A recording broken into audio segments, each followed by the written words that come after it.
Salut les smarters! Aujourd'hui, nous allons parler du drame qui s'est produit en Argentine, similaire à celui de George Floyd. Puis nos actus en images. Allez, c'est parti! La justice argentine enquête sur la mort par asphyxie d'un homme lors d'une interpellation par des policiers dans la province de Tucumán. Un cas qui rappelle malheureusement le meurtre de George Floyd aux États-Unis. Ce tragique événement s'est produit mercredi à la mi-journée dans le centre de Tucumana, la capitale de la province située à 1200 km au nord-est de Buenos Aires, devant des dizaines de témoins.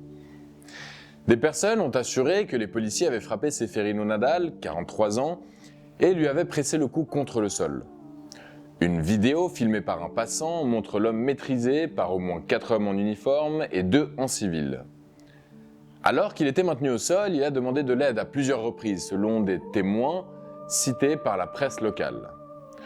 L'autopsie a confirmé que la mort avait été causée par asphyxie. Ceferino Nadal avait été arrêté pour un vol. Or, personne ne l'avait signalé et aucune preuve ne l'incrimine à ce jour.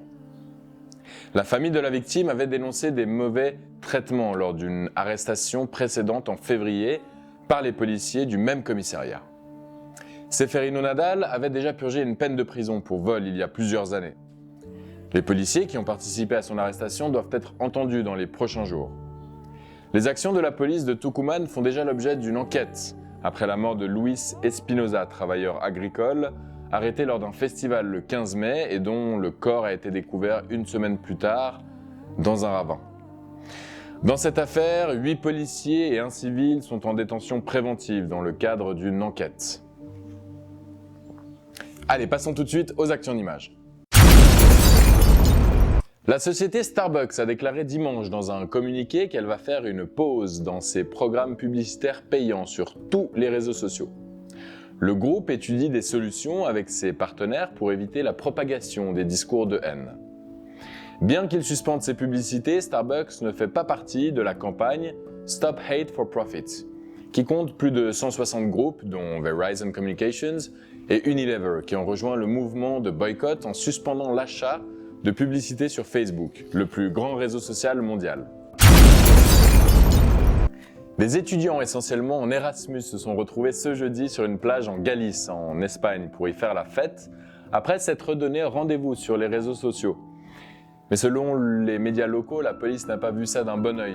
Après avoir reçu des appels des voisins, plutôt que de sanctionner les contrevenants, les forces de l'ordre ont interpellé et identifié 38 étudiants et leur ont fait nettoyer la plage de la Carnota, où ils étaient en train de faire un botellón, une pratique espagnole qui consiste à se retrouver sur la voie publique pour boire et faire la fête. La zone est finalement totalement nettoyée, se félicite un policier qui assure que les étudiants ont obtempéré sans aucun problème.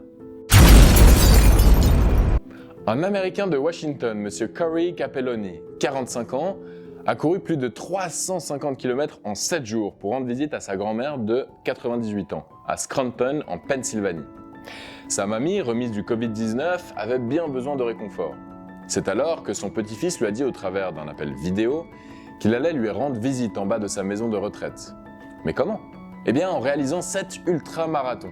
Cet exploit sportif a aussi permis de collecter 24 000 $ pour aider les personnes âgées et isolées pendant la pandémie de coronavirus.